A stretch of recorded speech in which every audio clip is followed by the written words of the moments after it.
नमस्कार, स्वागत आहे तुमचं आपल्या मम्मीज कोल्हापुरी किचन अँड लाईफस्टाईलमध्ये।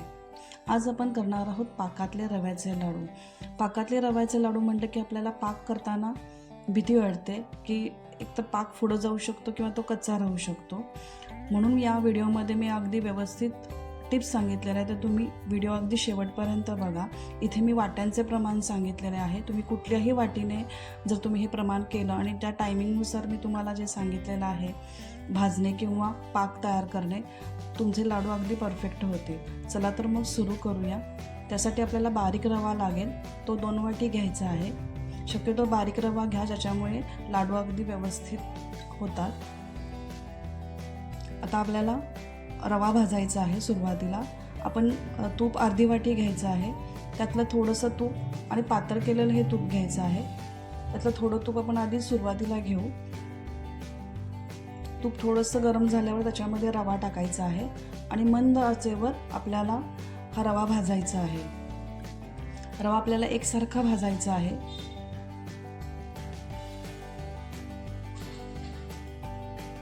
आपल्याला रवा हा गुलाबीसर या रंगावर भाजायचा आहे। खूप पुढंही भाजायचा नाही, जर पुढं भाजला तर तो रवा लाडू कडक होतो।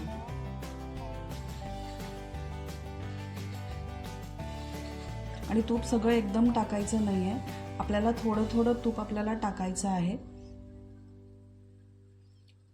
भाजत भाजत थोडं थोडं आपल्याला हे सगळं तूप टाकायचं आहे। इकडे आपण साखर 1/2 वाटी घेतलेली आहे, त्याच वाटीनं मोजून आपल्याला ही साखर घ्यायची आहे। पाणी आपल्याला गरजेनुसार घ्यायचं आहे। रवा भाजतो पण आपल्या इकडे पाक रेडी होतो। आता आपला हा रवा भाजलेला आहे। पाणी बुडेल इतपतच, साखर बुडेल इतपतच पाणी घ्यायचं आहे। पाणी जास्त वापरायचं नाही आहे। आता गॅस चालू करून मंद गॅसवर आपल्याला साखर विरघळेस तोपर्यंत हलवायचं आहे। आता साखर पूर्ण विरघळलेली आहे। आता गॅस मोठा करायचा आहे आणि त्याला उकळी फुटून घ्यायची आहे। आता त्याला उकळी फुटलेली आहे। त्या उकळी फुटल्यानंतर आपल्याला 8 मिनिटं जवळजवळ आपला पाक तयार व्हायला लागतील। 7 ते 8 मिनिटं लागतील। 7 ते 8 मिनिटानंतर जेव्हा अशी थंड केल्यानंतर तार लागेल किंवा बोटावर घेऊन थंड केल्यानंतर जेव्हा तार सुटेल तेव्हा आपला पाक झाला असं समजायचं। त्याच्यामध्ये वेलदोडे पावडर 1 टीस्पून टाका पाकामध्ये। आणि इथं मी दुधाचा मसाला 1 पॅकेट टाकलेला आहे, ह्याच्यामुळे कलर आणि चव वेगळी येते आणि छान लागते। आता त्याच्यामध्ये हा आपला भाजलेला रवा टाकायचा आहे।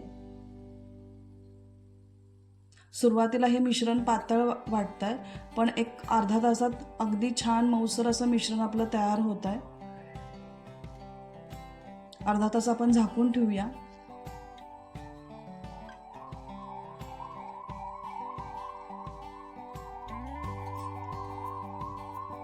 आता अर्धा तासाने बघूया, आपलं मिश्रण पूर्णपणे रेडी आहे।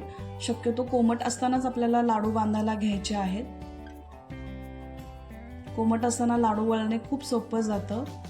तुम्हाला मी दाखवते। अगदी मऊसर आपले छान लाडू बांधले जातात आणि जेव्हा ते सेट होतात तेव्हा अगदी खुसखुशीत असा लाडू तयार होतो। माझे हे लाडू वळून झालेले आहेत। अगदी गुलाबीसर छान असे आपले रव्याचे लाडू तयार होतात आणि दुधाच्या मसाल्यामुळे त्याचा कलर खूप छान येतो आणि चवही छान येते। जर तुम्हाला ही रेसिपी आवडली असेल तर लाईक करा, शेअर करा, कमेंट करा आणि माझ्या चॅनलवर असाल तर नवीन असाल तर सबस्क्राईब करा। चला तर परत भेटूया।